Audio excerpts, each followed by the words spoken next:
Hoy estamos con un invitado de kilo, un invitado muy áspero, un chino re joven, weón, digno de admirar. Es un parcero de la localidad de Suba que, bueno, que ahorita emigró a Chapinero, pero que a su corta edad, pues ya tiene eh, la oportunidad de decir que ha producido una película y ha producido varios cortometrajes. Es un director de cine al cual respeto mucho, Camilo Barrera. Gracias, ¿Qué hace, Jorge. perrito? Qué Bien, chimba por bien. estar en su bacteria, weón. Gracias a todos por escuchar, a las personas que estén escuchando y que estén viendo también. Y es un placer estar aquí con Alejito. ¿Quién es Camilo Barrera y cómo inició en este mundo del cine? Pues parce, Camilo Barrera, pues yo tengo 28 años en este momento. Empecé pues con la fotografía inicialmente. Yo estudié fotografía en el año 2012. Estudié como algunos cursitos así de fotografía profesional, como que me interesé mucho como por la luz, como por las formas, la composición y todo eso. A mí me parecía bacano. Digamos que yo montaba tabla cuando era pequeño y en esa época estaban pues los celulares pues esos celulares que en ese momento como que uno podía pausar, grabar, algunos uno podía editar. Entonces lo que hacíamos inicialmente era como pues grabar con mis amigos, marica, grabar las caídas que teníamos montando tabla, porque tampoco era que pues llevábamos como unos meses nomás. Y ahí como empezó a gustar, pero yo tenía otra idea. Yo quería ser como militar, entonces como que pues por el colegio y todo eso, güey, entonces no, pues como que no me importaba tanto. Pero ya cuando salí, que no pude pasar ni a la escuela ni nada de eso, como que yo dije, pues parce, puedo de pronto dedicarme a algo parecido. Por un amigo entré a estudiar fotografía y después estudié medios audiovisuales. Ahí pues me di cuenta de que, pues, que me gustaba el resto, como que también se me facilitaba, como que había algo ahí que me gustaba y que se me hacía fácil. Y ya después estudié cine y ya, bueno, ahí empezó como, estudié en el Poli, en el Politécnico Gran Colombiano, y me gradué hace como 6 años, bueno, y desde entonces pues tengo una productora que se llama Los Verdaderos, que es como con lo que hacemos la mayoría de los cortos, y con ella también producimos el largo. La participación es un baluarte, weón, de la democracia, weón, y uno tiene que participar. Claro. Uno en todo momento está participando. Pero entonces, ¿cuál es esa función del cine más allá de narrar lo que se observa? Yo creo que es que yo siempre he dicho que el cine no se puede considerar una pedagogía porque creo que eso es ponerle demasiado peso encima a ese arte. O sea, yo creo que el cine no merece tener un peso como pedagógico para enseñar, porque creo que no, es más como una ventana para exponer cosas y que el espectador tenga su propio criterio. Yo creo que cuando uno trata de enseñar, lo que hace es como tratar de controlar y manipular y sesgar. Entonces hay películas que uno claramente ve desde un comienzo que uno siente que tratan de enseñarle algo, la moraleja y todo eso. Siento que de cierta forma el cine tiene el poder de enseñar, pero creo que si uno se va como con el objetivo de enseñar, creo que puede darle demasiado peso al cine, que no lo que no que puede llegar a no cumplir el objetivo y que al final no es la labor del cine. Yo siento que la labor del cine al final de cuentas es entretener, y desde que uno entretenga y desde esa entretención pueda dar un mensaje, más bien como proyectar un mensaje, es un canal de comunicación a fin de cuentas. Creo que es más que suficiente para mí personalmente. Siento que yo no le pondría el peso de enseñar a mi cine, porque creo que eso es darle demasiado peso y también ponerse mucho peso uno como autor y pues uno, o sea, a fin de cuentas el espectador decide qué ver y ¿Y qué fin darle, no? sí, ¿Cómo va a asimilarlo? exacto, ¿Qué cómo lo valores va a analiza. extraer de una película? Camilo, en ese orden de ideas que usted plantea, ¿usted considera que deben haber límites a la libertad de expresión en la industria creativa, particularmente en el cine? ¿Usted considera que, por ejemplo, parce, digamos, si hay un grupo de neonazis, voy a dar un ejemplo supremamente extravagante, Extremo. pero si hay un grupo así de neonazis, weón, y que tienen una idea de hacer una película, pero están cumpliendo principios democráticos como la no agresión, sino simplemente la libertad de expresión. ¿Usted está de acuerdo con ese tipo de manifestaciones? Sí, digamos que yo creo que igual eso ya existe, hay libros digamos sobre el nazismo, hay libros sobre nazis que fueron, y hay películas sobre nazismo, digamos, también pues la propaganda de Goebbels, que desde un comienzo entendió que el cine era una forma de manipulación, digamos, en ese sentido, y manipular desde hacer ver, es que el cine tiene la capacidad de hacer ver, el cine tiene la capacidad de engrandecer y de romantizar. Okay. Entonces el cine puede llegar a ser peligroso en muchos aspectos, porque el cine tiene la capacidad de hacer ver a un malo como un héroe, y de hacer ver a un héroe también como un malo, y de hacer ver a un mártir como un objetivo de vida de cualquier persona, o sea, puede... Como súper intelectual. Sí, entonces yo siento que el cine no debería no debería tener ningún límite ni censura ni nada, porque creo que censurar el cine es censurar es censurar al autor, y el autor pues es un derecho fundamental, la libre expresión en casi creo que todas las sociedades, tanto creo que más que todo en Occidente, pero que en Oriente de pronto pues ya sabemos de pronto en Corea del Norte o algo así, que son países en los que la libertad, o en China, que la libertad de expresión está sumamente sesgada. Pero creo que por lo menos en una sociedad occidental, o en general, si se pudiera, no se debería tener ningún tipo de libertad, de límite a la libertad de expresión en el cine, porque creo que de esa misma forma el público, cuando se sesga a la libertad, cuando se le castra la libertad de expresión a un autor, creo que también se le está castrando la libertad la libertad de ver otro tipo de cosas al mismo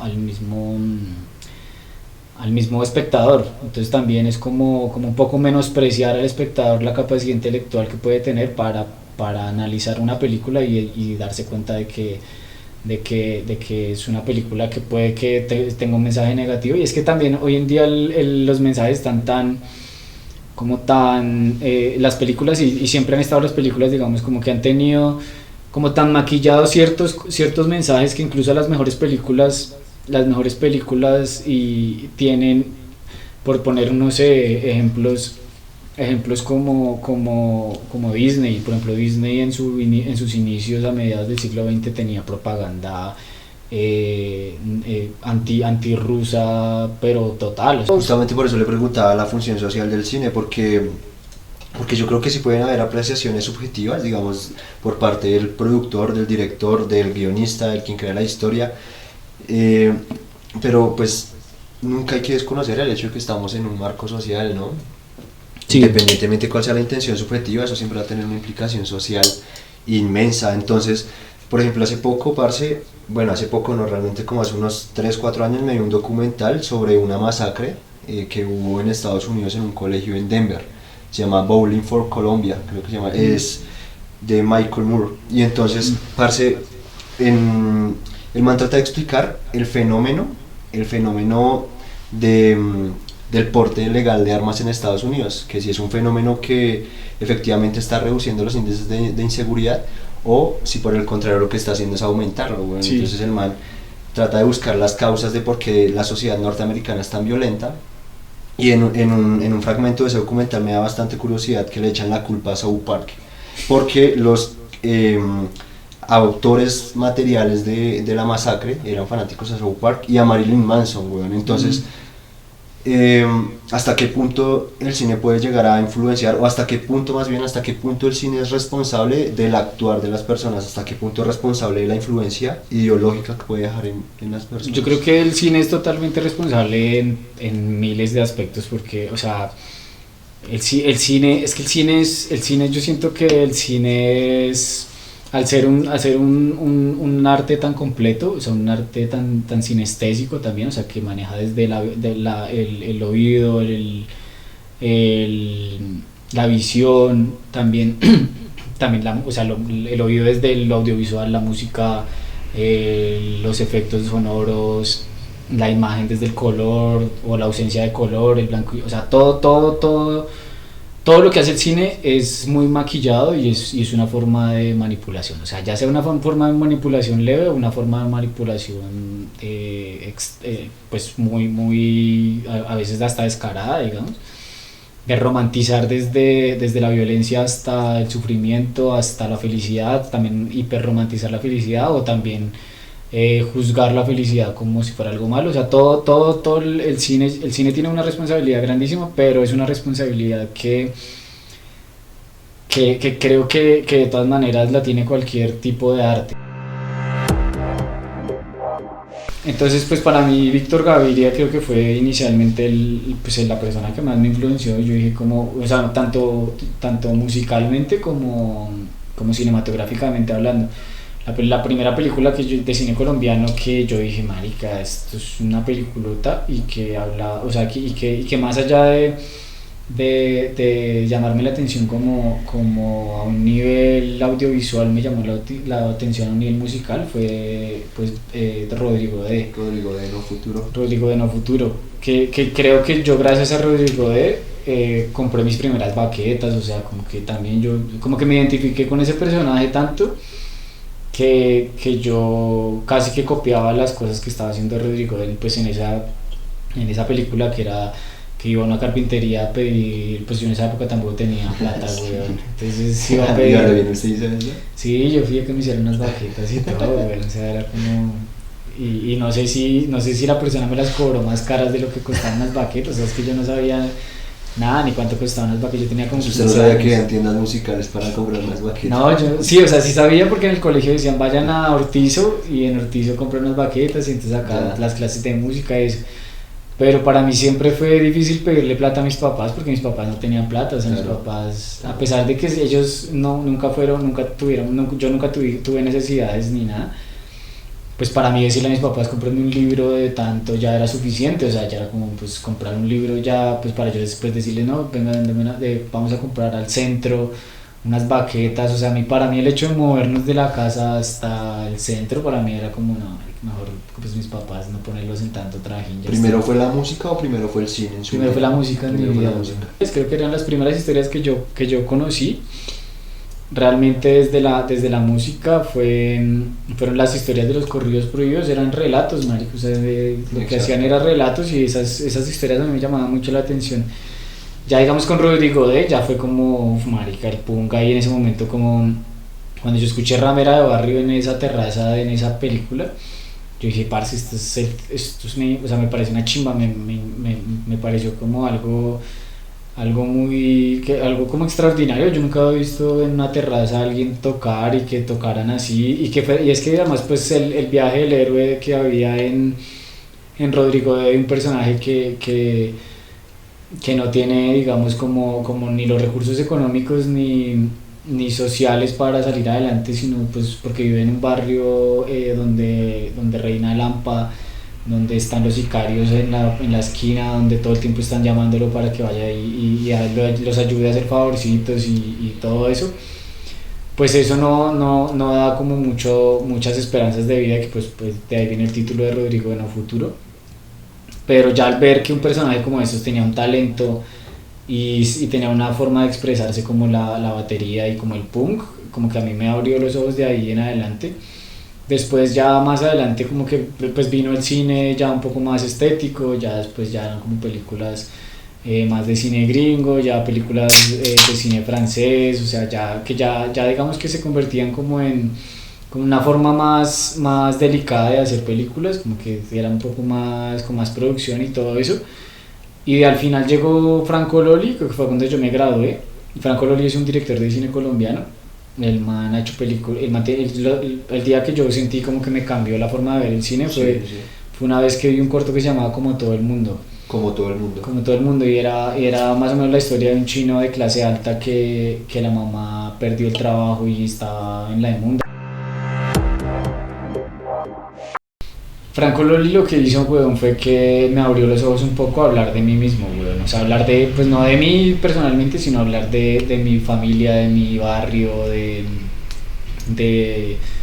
de la gente con la que yo me crié, de mis amigos, porque digamos como que Franco Loli lo que hacía en ese corto principalmente era que metía canciones populares, bueno, o sea, metía los Diablitos, metía un Osito Dormilón, metía el Binomio de Oro, o sea, metía así como cosas que por ejemplo en la universidad ocurría mucho, era que como que había como una especie ahí como de miramiento de vamos a ver este man qué hace con esta película, y había como mucha competencia, pero una competencia como pseudo intelectual, weón, que uno decía como que trataban de parecerse mucho a los directores de cine gringos, weón, y al final terminaban siendo como una copia re barata y mal hecha de ese tipo de cine, weón, pero cuando ya, o sea, no eran capaces de meter reggaetón o de meter vallenato en una película de ellos, porque pues para ellos era como, incluso yo alcancé a sentir eso de decir como, no, marica, yo no voy a meter un reggaetón o vallenato en una película mía porque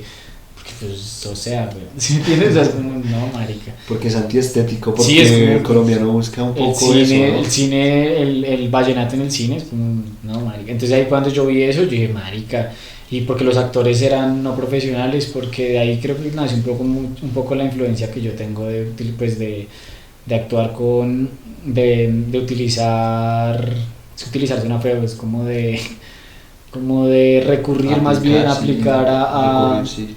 a actores no profesionales o a personas del común, weón, que no tienen ninguna experiencia actoral para hacer pues, que hablen que sean ellos mismos en la pantalla y de cierta forma es lo que hacía Víctor Gaviria con Aventura de Rosas, como Rodrigo de o ese tipo de cosas, y que resultaban siendo unos talentos que uno pues se puede encontrar pues impresionantes, y que uno al final pues no, de otra forma uno no los podría haber encontrado, güey. En ese orden de ideas, digamos, cómo no caer en la pornomiseria, weón, teniendo en cuenta que una actuación natural, weón, puede reflejar incluso morbo en las personas, en la audiencia, weón. Y usted puede estar registrando a una persona, no sé, el Zarco, por ejemplo. El Zarco es un personaje bastante popular en nuestra cultura, y yo creo que a veces es un meme, weón, ya hoy en día es un Sí. meme. Pero es justamente, yo creo que es como esa pornomiseralización de la sociedad colombiana, o de personajes que nosotros podemos encontrar en la calle, en el Transmilenio, weón. ¿Cómo, cómo evitar que eso pueda pasar, o no tiene que ser evitado? ¿Qué piensa usted de eso? Pues yo creo que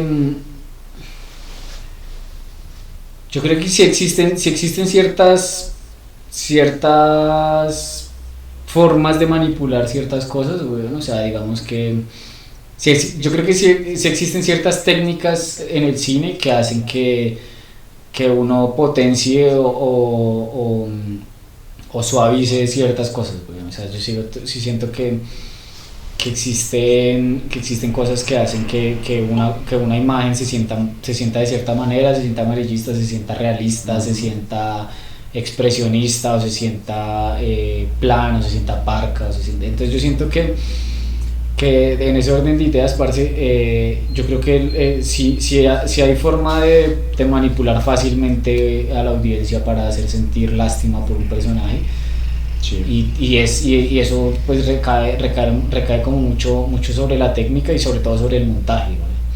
Yo creo que el montaje es una vaina como muy particular que el montaje es casi como una forma de escribir.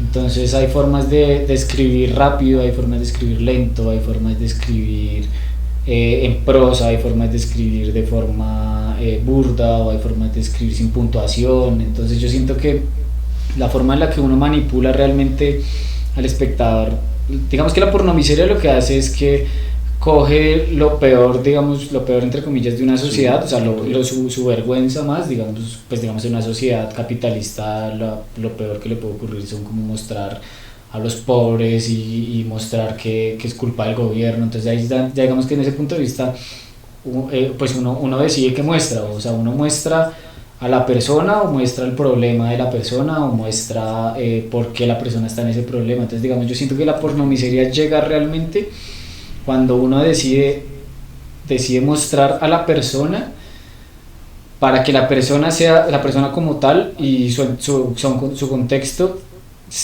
eh, como netamente físico y emocional, digamos, que siento yo que sí lo tenía Víctor Gaviria, que Víctor Gaviria sí creo que es el papá de la pornomiseria de alguna forma, o sea, a pesar de que a mí me encanta el cine, sí, claro, porque, o sea, de cierta forma mostrar a... O sea, es el papá de la pornomiseria, pero siento que es una pornomiseria que tal vez... Que tal vez es una pornomiseria en parte necesaria, o sea, en su momento fue necesaria, en su momento creo que de una u otra forma no se hubiera podido visibilizar muchas de las cosas que pasaban en Colombia, y además que en parte por hacerlo como por primera vez era algo que causó ese impacto. O sea, es que yo creo que la pornomiseria, el término pornomiseria está visto de forma negativa, pero al parecer sí está satanizado, pero creo que es una forma de cine, o sea, es una forma de cine que es un cine pornomiseria, pero es que yo creo que igual tampoco, o sea, está puesto como negativo, es como hablar de populismo, o sea, decir como... algo parecido. Sí, es como, es que usted es todo su cine es todo pornomiseria, pero entonces, ¿por qué? Porque muestro pobres. Pero entonces yo creo que ya cuando llega al punto, o sea, en el gremio del cine eso, pues no sé, es lo que le entiendo, güey, eso es como una ofensa, como, uy, no, es que usted recurre a esta herramienta. Yo creo, pues yo nunca me he enfrentado como a eso, en realidad. Sí, una vez sí, un man me dijo, usted va a escoger a ese actor, eso es pornomiseria, me dijo así. ¿En serio? ¿En qué película? ¿De Los Malditos? Los Malditos, o sea, hablando de lo negativo de la pornomiseria, yo creo que es cuando uno se vale de las discapacidades físicas o mentales o económicas de una persona para manipular, para hacer sentir lástima, para mostrar algo simplemente por vender, ¿no? O sea, porque vamos a ver una película en la que salen muchos pobres, ¿no? Vamos a ver una película en la que salen y que sea evidente, que uno diga, parce, esta película no tiene un trasfondo absoluto en nada, no llega a nada y solamente me muestra gente pobre y gente viviendo mal o gente sufriendo, ¿no? O sea, cuando uno se vale del sufrimiento ajeno para lucrarse o para exaltar su talento o eso, creo que ahí es donde la pornomiseria se va a la mierda, y creo que ahí es donde uno dice, pues parece esto ya, pero eso ya es la moral, güey, o sea, ya es como algo ético que uno dice, pues marica. En parte la vida como que me empezó a encaminar también, porque pues yo entré a trabajar en la misma universidad donde me gradué, y prácticamente creo que vi la carrera 2 veces, güey, porque yo era editor de audiovisual. Yo como que empecé mi carrera como editor y colorista, o sea, era el que le daba el color a las películas de los estudiantes. Sí. Y le daba y editaba, pues yo ya digamos como que ya tenía experiencia editando, yo editaba todos mis cortos, entonces pues como que me contrataron por eso ahí en el centro de medios de la universidad. Actualmente pues soy director de cine porque creo que si no me lo creo yo, weón. Claro, total. Sí, o sea, en algún momento lo dudé, weón, se dije, no, marica, nada.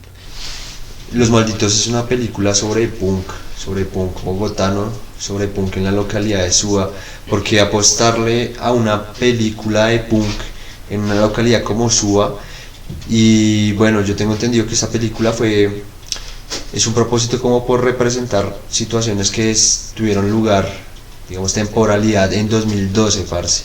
¿Cómo fue? Y fue grabada en 2020. ¿Cómo fue ese reto, weón, de grabar una película en 2020, en un momento histórico como lo fue la pandemia? Perdón, en 2021. Todavía estábamos en cuarentena, weón, igualmente. ¿Cómo fue ese reto, parce, de grabar esa película en 2021, tratando de ambientalizar escenarios y panoramas propios del 2012? ¿Y por qué hacer una película de punk en Suba? Pues la película si bien sí trata sobre el punk, creo que su eje principal es más bien como o sea, el punk está inmerso en la película, pero la película habla mucho sobre la redención, o sea, como una persona puede llegar a sentir que no hace parte de nada en el mundo, y aún así querer forzar la situación para que las personas puedan ver pues que uno vale, ¿no? Que las personas valen de alguna forma, trata sobre la amistad, sobre la familia, sobre el amor, y creo que todo eso se enmarca ya al final en una música pues que viene siendo el punk, pero que yo siento que